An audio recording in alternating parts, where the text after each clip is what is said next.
আচ্ছা, মুস্তাফিজরা আনলো কি লেগে আমি এই জিনিসটা বুঝলাম না। বাঙালির নির্বাচকরা আরো একটু সতর্ক হওয়া উচিত।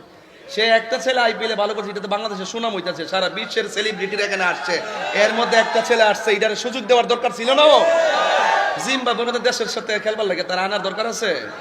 এর সারা ওই দেশ করে সাইজ করে রেখেছে কালকে, তো দরকার ছিল এই বিলেটটা আনার। তারপরে চেন্নাই যথেষ্ট সম্মান দিছে। এটা আমাদের একটা দেশটা প্রেজেন্টেশন হয়তো, আর আমি দেশকে ভালোবাসি, এই জন্য দেশের বিভিন্ন সাইড নিয়ে আমি কথা বলেন ঠিক না বেটি? যাক, আমার কথা কেউ রাজনীতি গন্ধ বুঝবেন না, ইত্যা আমি পছন্দ করি না। আমার যেটা কোন আছে আমি কয়া দিয়া যাই বাজান, যারা এই আঙ্গুল দিয়া সে ক্যারাম বোর্ড খেলে, যেই সময় মুসল্লিরা আত্রা ফালান নেই বলেন জোয়ান চেয়ারম্যান পাইছি, এর লাগে কথা বলতেছি, যেই টাইমে এমনি দেন না এইভাবে দিব নামাজের ভিতরে আশহাদু আল্লাহ কইব, আর ওই টাইমে দোকানের ভিতরে ঢুকে ক অ্যাঙ্গেলে মার।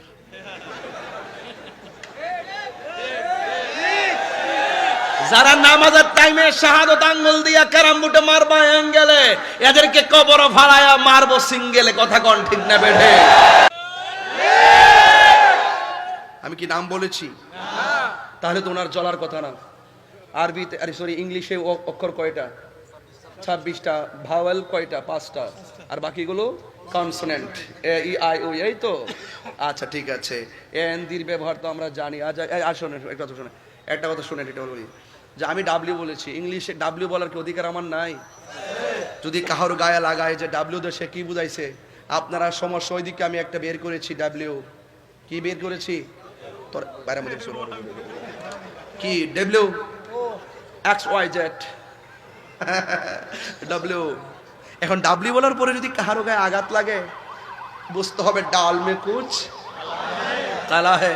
তাহলে আমি বুঝতেছি, এই জন্য আমি প্রায় মাহফিলে বলি, তোমার কেন জ্বলে রে বন্ধু।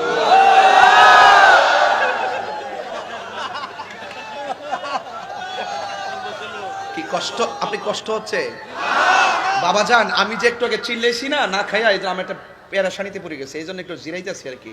নাইলে আমি এক ঠেলা ওয়াশ করলাম, যে না খাই উঠছি তো, এই জন্য একটু কষ্ট লাগতেছে আর কি, এই জন্য একটু বিরতি দিয়েছি আর কি।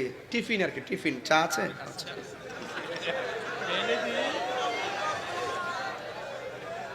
শুনেন, আমি চা খাইলে আপনারা হাসেন, আমি কফি খাইলেও আপনারা হাসেন, কিন্তু আমার কিছু করে না, আমাকে তো বাঁচতে হবে। সত্যি করে বলেন, এই যে 20 মিনিট কথা বলছি, কোনো ফাঁকি করছি? কোন সময়ের অপচয় করছি? খুতবার মধ্যে 40 মিনিট কি বোধ কইছি? একটা কথা কইছি, কাহারও চেহারা নূর হবে, কাহারও চেহারা কালো হবে। আমার কথা, এটা কি মোল্লার কথা নাকি আল্লাহর কথা? আরো জোরে এক। এখন কার চেহারা কালো হবে? যারা নবীর সঙ্গে বেয়াদবি করে, যারা ওলি আল্লাহর সঙ্গে বেয়াদবি করে, যারা নামাজের টাইমে ক্যারাম বোর্ড খেলে।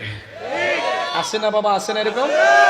যে আঙ্গুল দিয়ে সে পড়বে আশহাদু আল্লাহ ইলাহা, আর ওই টাইমে সে দোকানে বৈশা জুয়ারি ক্যারাম বোর্ড না, টেহা দিয়া খেলে, বাগনা খেলে না, প্রতি বুড়ে টাকা ধরে জুয়ারি ধরে। আইপিএল খেলে ইন্ডিয়া, জুয়ারি চলে বাংলাদেশে।